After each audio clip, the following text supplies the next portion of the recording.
আপনি এলো তো, আমি করে নিচ্ছি। আমি এটা তুলছি। ঠিক আছে,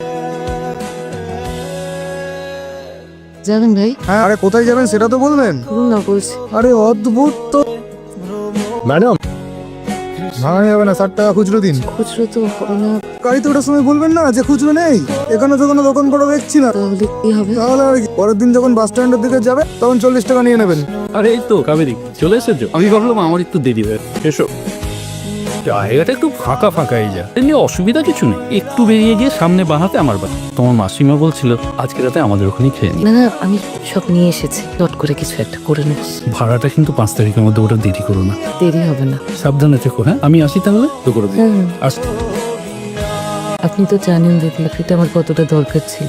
কিন্তু কলকাতা থেকে এত দূরে চলে এসে আমার সমস্যাগুলোকে কি এড়াতে পারবে? পিসি ছাড়া কেউ জানে না আমি এখানে চলে এসেছি। দেখো, এটা তোমার একান্ত ব্যক্তিগত ব্যাপার, কিন্তু আমরা আবার একটু ওল্ড স্কুল তো, তাই জিজ্ঞাসা করছি। এত ছিলাম, সব ঠিকই হয়ে যাবে।